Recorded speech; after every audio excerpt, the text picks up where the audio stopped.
మళ్ళీ అడుగుతాను అన్న. ఇవాళ మళ్ళీ జగన్మోహన్ రెడ్డి గారు వచ్చి ప్రెస్ మీట్లో మళ్ళీ మాట్లాడుతూ ఉన్నారు. ఆయన పూటకోసారి రోజుకో రకంగా మాట్లాడుతూ ఉన్నాడు. ఈ రోజు కూడా మాట్లాడుతాను. చంద్రబాబు నాయుడు గారికి వయసు పెరిగిపోయి బీపీ పెరిగిపోయిన దానికి ఆయన ఏదైనా అడిగితే దాని సమాధానం చెప్పలేక ఫ్రస్ట్రేషన్లోకి వెళ్ళిపోయి బీపీలో ఉంటున్నాడు అని మాట్లాడుతూ ఉన్నాడు. నిజంగానే చంద్రబాబు నాయుడు గారికి బీపీ పెరిగిపోయి ఉన్నారా అంటారా, లేకపోతే ప్రశాంతంగా ఆయన గవర్నమెంట్ పరిపాలన ఆయన పని చేసుకుంటూ పోతున్నారంట?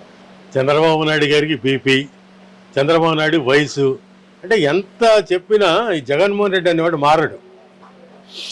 నీకు అసహనం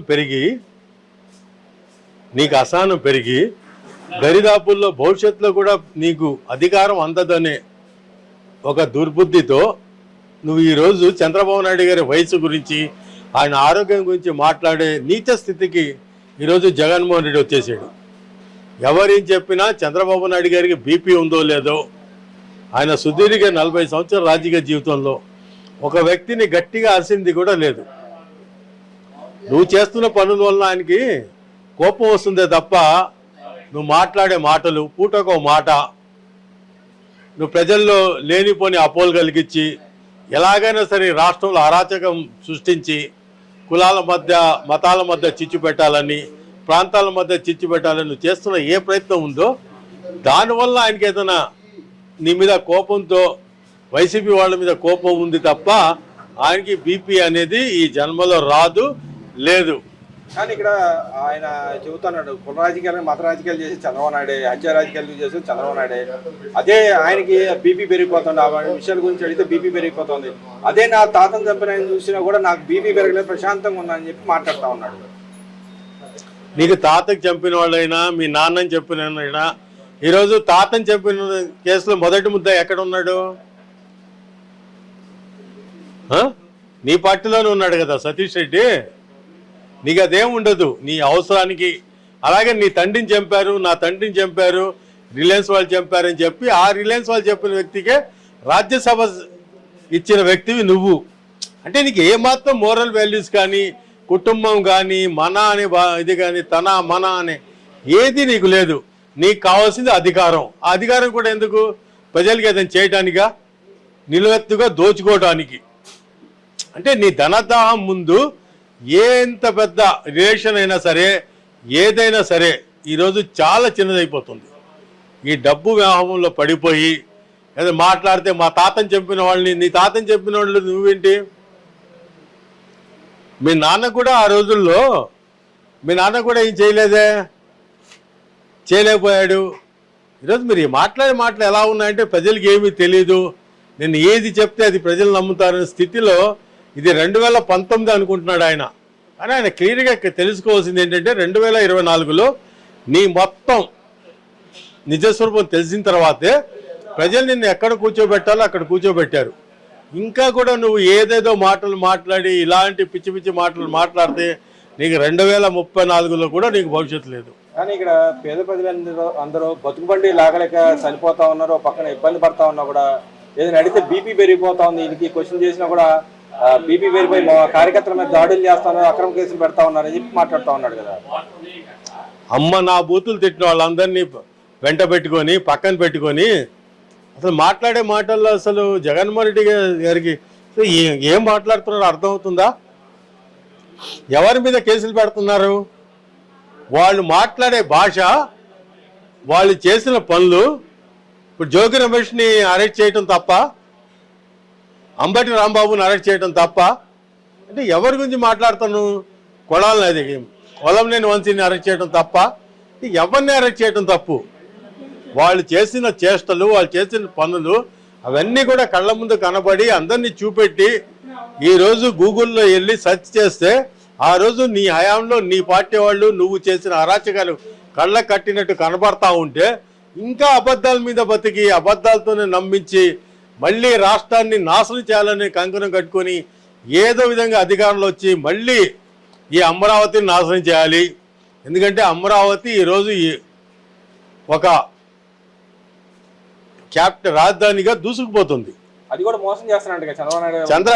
ఈ జీవితానికి మోసం అనే పదం ఈయన డిఎన్ఏలోనే మోసం ఉంది. ఈయన ఏది చంద్రబాబు నాయుడు గురించి మాట్లాడే అర్హత అనేది జగన్మోహన్ రెడ్డి గారికి లేదు. కానీ అమరావతి విషయంలో మోసం చేయడానికి ఉన్నాడు, రాజధాని కూడా ఏర్పాటు చేయడానికి సుముఖంగా లేడు అని చెప్పి మాట్లాడుతూ ఉన్నాడు. నిజంగానే అమరావతిలో అసలు ఈయన ప్రాజెక్టులు మళ్ళీ ఇంకో పక్కన మాట్లాడుతున్నాడు. అమరావతిలో అంతా అవినీతి జరుగుతుంది, అక్కడ వాళ్ళకి అన్యాయాలుగా ఇచ్చేసాడు అని చెప్పి ఇంకో పక్కన మాట్లాడుతారు. అసలు నిజంగానే అమరావతి జరగనప్పుడు ఇంకా మోసం అనేది ఎక్కడ ఉంటుంది అంటారు? అసలు ఇక్కడ ఆయన మాట్లాడే మాటలు రెండు రకాల వర్షం ఎలా చూడుతుంటారు? ఒకటి, ఇక్కడ రెండు విధాలుగా చూడాలండి. అమరావతి దేవతల రాజధాని అంటే ఆ దేవతల్లో ఈయన దేవతలు లేడని బాధ ఒకటి ఉంది. రెండోది, రాజధాని ఈయన నాశనం చేశాడు. అంటే ఆయన దేవతలు అంటాడు అంటారా ఇక్కడ? మీరు అన్నట్టుగా ఆయన దేవతలు అంటాడా? ఆయనకి దేవతలు లేరుగా, ఆయనది వేరే కదా, సపరేట్. ఆయనకి ఏంటంటే అవసరాన్ని బట్టి ఆయన కులం మారుద్ది, ఆయన మతం మారుద్ది. అందులో కూడా ఆయనకి కమిట్మెంట్ లేదు. ఎందుకంటే నేను ముస్లిము అని నేను చెప్పుకుంటాను. 1,00,000 మందిలో ఇదే మాట అంటాను, 100 కోట్ల మందిలో కూడా ఇదే మాట అంటాను. జగన్మోహన్ రెడ్డి గారికి ధైర్యం లేదు. ఆయన కులము చెప్పుకోలేడు, ఆయన మతము చెప్పుకోలేడు. చంద్రబాబు నాయుడు గారు అలా కాదే. ఈరోజు అది దేవతల రాజధాని అమరావతి. ఈరోజు ఏ విధంగా పని జరుగుతుందన్న విషయం అందరికీ తెలుసు. ఒక జగన్మోహన్ రెడ్డి అని జగన్మోహన్ రెడ్డిని గుడ్డిగా నమ్మే ఈ వైసీపీ పేటీఎం బ్యాచ్కి తప్ప మళ్ళీ ఎవరికైనా ఛాలెంజ్ చేసి అమరావతి రెండు చూపెడతామంటే ఎవడైనా వస్తున్నాడా? వాళ్ళ సాక్షిని తీసుకుని రమ్మానండి, వెళ్దాం.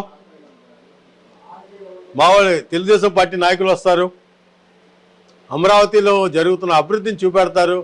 ఈరోజు మీరు ఎన్ని మాట్లాడినా ఈ చంద్రబాబు నాయుడు గారి హయాంలో అమరావతి పూర్తవుద్ది, పోలవరం పూర్తవుద్ది, విశాఖ స్టీల్ ప్లాంట్ ఆగిపోద్ది పెరట్ అవ్వకుండా, వైజాగ్ రైల్వే జోను రన్నింగ్లో వచ్చేస్తుంది.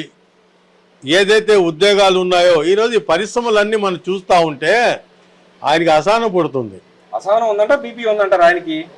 చంద్రబాబు నాయుడు గారు బీపీ ఉందని చెబుతారు. ఆయనకి చాలా మంది చెప్తారు, మనకు తెలియదు. కానీ ఆయన టైంకి టాబ్లెట్ వేసుకోవటం కూడా ఈ రాష్ట్రానికి ప్రాబ్లం.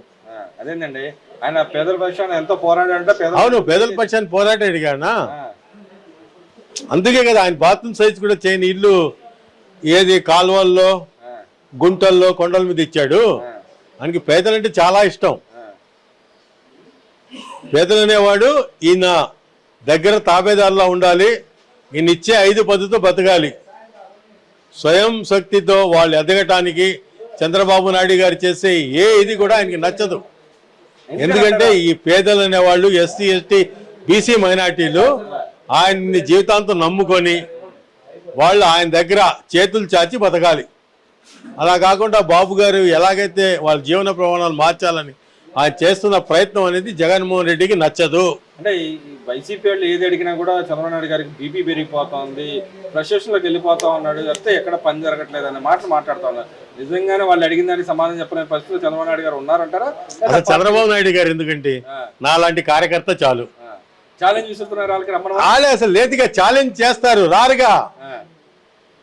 ఛాలెంజ్ చేసి ఎవరికైనా సరే అమరావతి రమ్మానండి, ఛాలెంజ్ చేసి ఎవరికైనా పోలవరం రమ్మానండి. అంటే ఇక్కడ అవినీతి ఎత్తి చూపినా కూడా రాలేని ధైర్యంలో పార్టీ ఉందని చెప్పి అసలు అవినీతి గురించి జగన్ మాట్లాడటం ఏదైనా ఉందండి? అంటే ఎక్కడ లేని విధంగా మనం చూసుకుంటే కొన్ని ఎగ్జాంపుల్స్ చెప్పాడు ఆయన. చుట్టుపక్కల ప్రాంతాల్లో ఉన్న ఏదైతే కన్స్ట్రక్షన్ జరిగింది దాన్ని అన్ని అమరావతి కంపేరింగ్ చేస్తాడు, ప్లస్ మావిగని కూడా కంపేరింగ్ చేస్తున్నాడు. ఎలా దొరుకుతుంటారు ఓవరాల్ గా విషయంలో? మావిగన్ అనేది బూత్ అండి. అన్నం తినేవాడు ఎవ్వడు కూడా మావిగన్ని ఒప్పుకోడు. నువ్వు కొత్తగా చేసింది మావిగన్ అని చెప్పి అమరావతి అనే ఒక భాగాన్ని తీసేసి మిగతాదంతా కలిపి మావిగన్ పెట్టావు. అంటే నీకు చెప్పాను కదా, అమరావతి దేవతల రాజధాని. ఆ రైతులు చేసిన పోరాటం ఈయన నిద్రపోనివ్వలేదు కాబట్టి వాళ్ళ మీద కక్ష, అమరావతి మీద కక్ష. అమరావతి ఎక్కడ అభివృద్ధి చెందుద్దో అమరావతి మొత్తం మన సిఆర్టీకి ఎన్ని కిలోమీటర్లు అండి? సిఆర్టీలో ఇవన్నీ లేవా? మావిగను, పారాగను, చంపగను ఇవన్నీ లేవా? అంటే ఏంటి మాట్లాడేది? ఇంకా ఎవరిని నమ్మిస్తాడు? మరి రాబోయే రోజుల్లో నేను వస్తున్న ప్రజలకు అని చెప్తాను. రావాలి, వస్తేనే తెలుస్తుంది ఆయనకి. అంటే ఇప్పుడు వరకు ఆయన ప్రజల్లో లేడంటారా, ఉన్నారంటారా? 5 సంవత్సరాలు కూడా లేడుగా. ఇప్పుడు లేకపోవడం కాదు, 2 సంవత్సరాల నుంచి అధికారం ఇచ్చినా ఎక్కడ ఉన్నాడు? ప్యాలెస్ లో ఉన్నాడు. బటన్ నొక్కడానికి ఏంది? అది కూడా ఆఫీస్ లోనే కదా. బటన్ నొక్కడానికి ఎప్పుడోసారి బయటకు వచ్చిన ఏం చెప్పేవాడివి? ప్రజల మంచి గురించి మాట్లాడావా? పవన్ కళ్యాణ్కి 3 పెళ్ళిళ్ళు, పవన్ కళ్యాణ్ భార్య ఇది, పవన్ కళ్యాణ్ ఇది, పవన్ కళ్యాణ్ మీద చంద్రబాబు నాయుడు గారు లోకేష్ మీద ఏడటమే కదా. నువ్వు వచ్చి ప్రజలకి ఏం చెప్పావు? ఇదే ఫలానా కంపెనీ నేను పెడుతున్నాను, లేకపోతే ఫలానా ఏదైనా నేను ప్రజల కోసం తీసుకుని వస్తున్నాను అని ఏదైనా మీటింగ్లో క్లిప్పింగ్ చూపెట్టమనండి ఈ పేటీఎంకి. అదేవిధంగా మన పక్క రాష్ట్రంలో ఏదైతే యువత అంతా ఒక పక్కన వెళ్ళిపోయి విజయం గెలిపించిన మా విజయం అని చెప్పుకుంటున్న వీళ్ళు ఆయన అభివృద్ధి సంక్షేమ పథకం రెండింటినీ వేరు వేసి చెప్పిన పరిస్థితి చూసాం అక్కడ. ఆయన రేపొద్దున ఆయన చేసిన వాగ్దానం కూడా అలాంటివి చేశాడు. రేపొద్దున మరి ఈయన చెబుతున్నట్టుగా బట్టన్ నొక్కే వ్యవహారం మీద నడిచింది అంటారా, లేకపోతే అభివృద్ధి సంక్షేమం వెళ్ళే ఈ గవర్నమెంట్ మీద నడిచి? నేను చెప్తాను, ఇవాళ ఉన్న యువత పిచ్చోళ్ళు కాదు. ఈ రాష్ట్రంలో ఎన్ని కంపెనీలు వస్తున్నాయి, ఎక్కడెక్కడ ఎవరికి ఉపయోగం అవుతుందో మనం చూసాం. మెగా డిఎస్సి వల్ల ఎంతమంది లబ్ధి పొందారు, కానిస్టేబుల్ ఉద్యోగాల వల్ల ఎంతమంది లబ్ధి పొందారు, ఇవాళ విపరీతంగా వస్తున్న ఈ కంపెనీల వలన ఎంతమందికి ఉపయోగపడుతుందో ప్రజలందరూ తెలుసు. మేము ఒకటే చెప్తున్నాం, ఎవడైతే లబ్ధి చెందిందో వాళ్ళు మాతో ఉంటారండి.